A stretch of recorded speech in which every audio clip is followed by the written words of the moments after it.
बिस्मिल्लाहिर्रहमानिर्रहीम। हुई मराजे के हवाले से मैंने एक किस्सा जिक्र किया। शेख अब्बास क़ुम्मी अपनी मफाती जनान में लिखते हैं कि एक इस्फहान का ताजर, देखिए मासूम तायद किस तरह फरमाते हैं कि आज अगर मैं इस नेटवर्क को मजबूत करना चाहता हूँ माली मदद के जरिए खुम्स देके, तो मुझे शक है कि पता नहीं ये इमाम ज़माना तक पहुँचता है कि नहीं पहुँचता। कि अल्लाह कहता है ना, तुम जो बकरे ज़बा करते हो उसका गोश्त मुझ तक नहीं पहुँचता, लेकिन तुम्हारी नीयत मुझ तक पहुँच जाती है। तो ये इस्फहान का ताजिर कहता है कि मैं अपना खुम्स लेके नजफ़ गया, तो नजफ़ में कुछ मराजे थे, मैंने उनको दिया। एक को मैंने मसलन 1 लाख रुपया लेगा, एक को मैंने 30,000 दिया। बसरा गया, वहाँ पे एक और मरजा था, मैंने उसे 30,000 और दे दिए। काज़मैन गया, वहाँ पे एक और मरजा थे, मैंने 40,000 उनको दे दिए। काज़मैन गया, मैंने ज़ियारत की इमाम मूसा काज़िम की। फिर सामिरा गया, मैंने ज़ियारत की इमामैन हुमामैन की। कहता अब जब वापसी पे पलट रहा था, शब जुमा थी, तो वापसी के रास्ते पे मेरी मुलाकात एक सैयद बुजुर्गवार से हुई। बड़ा नूरानी चेहरा, सैयद वाला लिबास। तो उन्होंने मेरा नाम लेके कहा कि फलानी कहाँ जा रहे हो? तो मैंने कहा मैंने ज़ियारत कर ली, अब लंबा सफ़र है, मैंने वापस ईरान जाना है। तो कहा देखो आज शब जुमा है, और शब जुमा मेरे जद की ज़ियारत करने का बहुत बड़ा सवाब है। अब ये क्या समझ रहा है, कोई सैयद है तो ये सवाब मत गवाओ, ज़ियारत करो फिर जाओ। तो मैंने कहा ठीक है सैयद बुजुर्ग, अगर आप कहते हैं मैं आपके साथ, आप भी जा रहे हैं, हमें भी जा रहा हूँ, हरम शब जुमा है, मेरे जद की ज़ियारत करो। कहते हैं हम के साथ चलने लगे। कहते हैं रास्ते में एक जमीन का प्लॉट था, वो किसी सैयद का था। वक्त के हाकिम ने उस प्लॉट पे रोड बनाया, कब्जा करके किसी सैयद के घर पे रोड बना दिया। हमारे मराजे का फतवा था कि क्योंकि ये मकान गस्बी है तो शिया इस जमीन से न गुजरे, क्योंकि गस्ब हो चुका है। तो जैसे वो प्लॉट आया तो मैंने उस प्लॉट से दूरी इख्तियार की। तो इन्होंने कहा कि दूर क्यों जा रहे हो? मैंने कहा महाराजे का फतवा है, यहां से नहीं गुजरना। का फतवा सही है, लेकिन क्योंकि ये हमारा ही प्लॉट है, लिहाजा हम तुझे इजाजत देते हैं कि यहां से गुजरो। कहते अब भी मुझे बात समझ में नहीं आई। पहुंचे हरम में, मुझे कहा कौन सी ज़ियारतें पढ़ते हो? मैंने कहा मौला ये पढ़ता हूँ, सैयद ये पढ़ता हूँ, वो पढ़ता हूँ। उन्होंने कहा ज़ियारत अमीनुल्लाह पढ़ो, इस ज़ियारत की बड़ी फजीलत है। तो कहा मैं पढ़ता हूँ, मेरे साथ पढ़ो। कहते मैंने ज़ियारत अमीनुल्लाह पढ़ना शुरू किया। लेकिन जब सलाम देते हैं ना 12 इमामों को, मेरा सलाम हो अली पर, मेरा सलाम हो हसन पर, मेरा सलाम हो हुसैन पर, कहते हैं जब 12वें पर वो आते थे तो ये नहीं कहते थे मेरा सलाम हो महदी पर, कहते थे मेरा सलाम हो मुझ पर। अब भी मैं नहीं समझा। फिर कहा कि ज़ियारत जामे कबीरा पढ़ी है? मैंने कहा जी। कहा इसकी बहुत फजीलत है, इसमें फ़ज़ाइल अहले बैत अलैहिस्सलातु वस्सलाम है। फिर उन्होंने ज़ियारत जामिया कबीरा पढ़ी, फिर मैंने उनके साथ ज़ियारत जामिया का भी पढ़ी, और फिर जब सलाम की बारी आती थी ये खुद पे सलाम करते थे। फिर अब भी समझ में नहीं आया। नमाज पढ़ी हमने, नमाज पढ़ने के बाद जब वापसी पे चले, अब मुझसे पूछने लगे इस्फहान से आए हो? मैंने कहा जी। इस्फहान में फला आलिम है, मुबल्लिग हैं, उन्हें जाकर हमारा सलाम देना। फला काम करते हो? कहा जी। अल्लाह तुम्हारे रिज़्क़ में क्या अता करे? बरकत अता करे। कहा कि आपका बहुत शुक्रिया कि आपने खुम्स अदा किया, और आपने जिन जिन को दिया आपकी अमानत हम तक पहुंच गई। और कहा ये थोड़ा सा जो तुम्हारे पास बाकी है, बसरे जाना, फला आलिम है, उसे देकर आना। अब कहता है मैं रास्ते में चल ही रहा हूं। अब कहते हैं ना जिन जिन की भी इमाम से मुलाकात हुई, उस वक्त जहन को इजाजत नहीं होती थी सोचने की कि सोचें सामने कौन है। कहते अब जब मैं सोचने लगा वाकई ये कौन है, मेरा नाम कैसे पता, मैं किस शहर से हूं, उस शहर में कौन सा आलिम है, मैंने किन किन को खुम्स दिया है, कैसे पता। कहते यहां मैंने सर उठाया तो मेरी निगाहों के सामने से इमाम ज़माना ओझल हो चुके थे। अल्लाहुम्मा सल्ली अला मुहम्मद। ये असहाब अहले बैत अलैहिस्सलातु वस्सलाम जिनके अकीदों को तबलीग के जरिए से अहले बैत ने इतना मजबूत किया कि जनाब सईद इब्न जुबैर का वाक़या आप सबने सुना होगा। कि हज्जाज इब्न यूसुफ ने इनका गला काट दिया, लेकिन चेहरे से मुस्कुराहट नहीं गई, क्योंकि इसका अकीदा क्या था? मजबूत था। आज एक जवान जब तंगदस हो जाता है, क्या हमारे इमाम ज़माना पर अकीदा इतना मजबूत है? क्या हम जब बेराह रवी पे जाते हैं, अल्लाह पे इतना भरोसा मजबूत है? ईरान का एक ड्राइवर जो कहता है मैं ट्रक चलाता था, पहले जमाने में मशहद में बर्फबारी बहुत शदीद होती थी, कह रहे मशहद से ट्रक चला के मैं तेहरान की तरफ जाना चाहता था, तो शदीद रास्ते में बर्फबारी हुई, इतनी बर्फबारी के जो गाड़ी के वाइपर थे वो भी काम करना तकरीबन छोड़ गए। मैंने अपने ट्रक को साइड पे लगाया और मैंने सोचा कि जब बर्फ थम जाएगी उसके बाद मैं रास्ते पर आगे बढ़ूंगा, लेकिन कहता नहीं, बर्फ थमने वाली नहीं थी और ज्यादा बर्फबारी शदीद हो गई। यहां तक कि मैंने नोट किया कि रास्ते पर जितनी गाड़ियां आ रही थी उन गाड़ियों ने भी आना छोड़ दिया। अब बीच सहरा में, मशहद और तेहरान का सफर बहुत लंबा है और 80% ये रास्ता सहराई रास्ता है।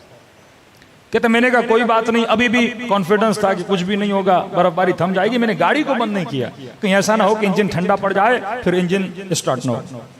लेकिन चंद मिनट के बाद मैंने देखा कि इंजन ने आवाजें करना शुरू कर दी, जैसे इंजन भारी हो गया है। एक बार भारी हुआ, 2 बार भारी हुआ, फिर भी मैं परेशान नहीं हुआ, क्योंकि मुझे सारा मैकेनिक का काम आता था। मैंने कहा बंद भी हो गया तो मैं स्टार्ट कर लूंगा। लेकिन कहता 3-4 मरतबा इसने आवाज किया और चौथी मरतबा इंजन बंद हो गया। कह रहा अब परेशानी शुरू हो गई, खौफ शुरू हो गया कि क्या होगा मेरा।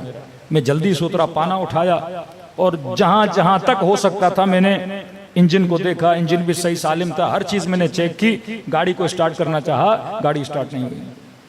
इतने में कहता है मैं गाड़ी के कमरे में आके बैठ गया। बस ये था कि अंदर बर्फ नहीं आ रही थी, लेकिन सर्दी वही थी जो बाहर वाली सर्दी थी। अब कहता है मौत की याद आने लगी मुझे। मैंने कहा ड्राइवर अब तो तू मर गया, इतनी सर्दी, सामने से कोई गाड़ी नहीं, इंजन भी बंद हो गया। और आहिस्ता आहिस्ता मैंने महसूस किया कि मुझ पर गुनूद की तारी हो रही है। मैं समझ रहा था कि यह गुनूद की नींद की नहीं है, अगर आंख लगी तो यहां मैं मर जाऊंगा। कहा ना कहीं अपनी नस्लों के जहनों में इमामत के नजरिए को मजबूत करोगे तो ये बच जाएंगे। कहते अचानक किसी मजलिस में किसी मौलाना का जुमला सुना था कि शियो हम वो हैं जिनका इमाम जिंदा है। तो कहते हैं मैंने 3 मरतबा ज़बान से जुमला का या साहिब ज़मान अदरिकनी, मौला मेरी मदद को आइए, मौला मेरी मदद को आइए। कह रहा जब ये कह रहा था तो शायद हमारे बरादर ये सवाल करें कि इसने या अल्लाह मदद क्यों नहीं बोला।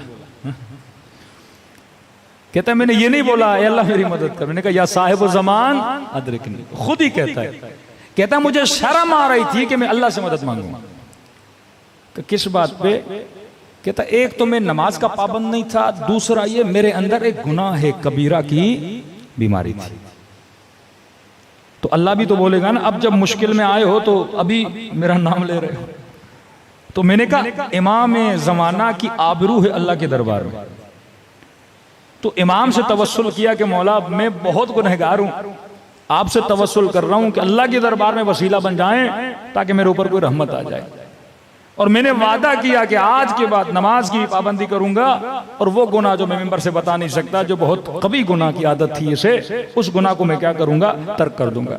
कहता ऐसे ही अपने ख्यालों में सोच रहा था क्या होगा, बच्चों का क्या होगा, मर जाऊंगा क्या होगा, छोटी बच्ची थी मेरी उसका क्या होगा। इंसान जब मौत को देखता है तो यही ख्यालात उसके जहन में आते हैं। कहता इतने मैंने देखा उस शदीद बर्फबारी में एक शख्स आ रहा है और हाथ में पाना है। कहता मैंने ये समझा कि आगे किसी की गाड़ी खराब हुई है और वो मदद मांगने के लिए आ रहा है। तो मैंने अपना शीशा नीचे किया, मैंने कहा जी आप यहाँ पे क्या कर रहे हैं? उन्होंने कहा आप क्यों खड़े? मैंने कहा मेरी गाड़ी खराब हो गई है। कहा ठीक है मैं आपकी गाड़ी को देखता हूँ। मैंने कहा मैं खुद मैकेनिक हूँ, सब कुछ देख लिया। कहा नहीं हम भी थोड़ा देख लेते हैं, जब मैं कहूँ तो स्टार्ट लगाना। कहते हैं वल्लाह मैंने नोट किया कि जब उसने इंजन के ऊपर सिर्फ उसने अपने हाथ रखे, यहां तक कि उसने कोई पाना वाना भी नहीं लगाया, नहीं, सिर्फ उसने हाथ रखे और मुझे कहा कि क्या करो, स्टार्ट करो। कहते यहां मैंने स्टार्ट किया, मेरी गाड़ी क्या हो गई, स्टार्ट हो गई। वो पलट के वापस आए, लेकिन मैंने कहा कि देखिए ये गाड़ी पहले भी स्टार्ट थी, बंद हो गई। इसके स्टार्ट होने का फायदा क्या? ये फिर 10 किलोमीटर आगे जाऊंगा फिर बंद हो जाएगी। उन्होंने कहा नहीं, अब बंद नहीं होगी, ये तुझे अपने मकसद तक पहुंचा कर रहेगी ये गाड़ी। मैंने कहा आपको कैसे यकीन का? मैं कह रहा हूं ना अब ये तुम्हारी गाड़ी बंद नहीं होगी, मकसद पे जाएगी। तो मैंने कहा कि बुजुर्गवार आप इतनी सर्दी में खड़े हैं, आइए मेरी गाड़ी में बैठिए, मैं आपको आपकी गाड़ी तक पहुंचाऊं। कहा नहीं, कोई जरूरत नहीं है। कहा आपकी गाड़ी खराब है, जरा उसको टचिंग करके यहां से ले जाते हैं। कहा उसकी भी जरूरत नहीं। कहा मैं आपकी कोई खिदमत कर सकता हूं। कहा हमें किसी खिदमत की जरूरत नहीं। कहा उस वक्त मेरे जेब में पैसे बहुत थे, ड्राइवर था। मैंने कहा आपको जितने पैसे चाहिए जो मेरे जेब में मैं आपको दूंगा, मैं बगैर शुक्रिया के आपको कैसे जाने दूं? आपने मेरी जान बचाई, इतनी सर्दी में अगर कोई ना होता मैं मर जाता। कहा नहीं, हमें पैसों की भी जरूरत नहीं है, अपने पैसे अपने पास रखो। मैंने कहा कुछ तो करूं मैं आपके लिए, बताइए मैं क्या कर सकता हूं आपके लिए, आपने जान बचाई है मेरी। कहा कुछ नहीं, बस जो दो वादे किए हैं ना मुझसे, उन वादों पे अमल करो। कहा बस ये कहना था, वो मेरी आंखों से ओझल हो गए।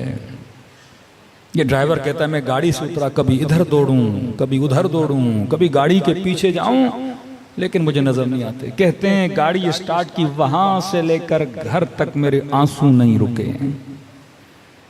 कि मैं कितना बदबख्त था। मेरा इमाम ज़माना खड़ा था, लेकिन मैंने अपने इमाम ज़माना को पहचाना नहीं।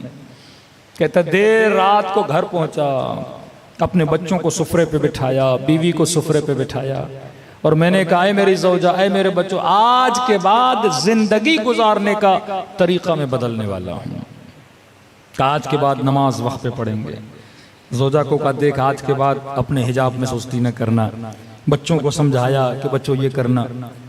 का मेरी बीवी इतनी खुश हुई, कहने लगी कि मैं तो कब से चाहती थी तू दीनदार बने, लेकिन तू दीनदार नहीं बनता था, लेकिन ये बता तेरे अंदर तब्दीली कैसे आई। इसने वाकया सुनाया कि इमाम ज़माना मुझे नजर आए थे, मौला ने मेरी जान को बचाया। कहता जब ड्राइवरों के बीच में गया, या अजान का वक्त हुआ, सारे ड्राइवर चले गए खाना खाने। मुझे कहा तू भी चल खाना खा। मैंने कहा नहीं, पहले मैं नमाज पढ़ूंगा, बाद में खाना खाऊंगा। ताज्जुब करने लगे, आज तू बड़ा मुत्तकी बन रहा है, आज तू बड़ा परहेजगार बन रहा है। ताने देने लगे इतने दिन तू क्या करता था, आज कैसे बन गया? कि ये मेरा कमाल नहीं है, ये फर्जंद ज़हरा का कमाल है। तो कभी कभी इस तरह से जिनके अकीदे बातिन में मजबूत होते हैं, अहले बैत ज्यादा अकीदों को मजबूत कराने के लिए अपनी ज़ियारतें करवाते हैं। सलवात पढ़े मोहम्मद व आले मोहम्मद।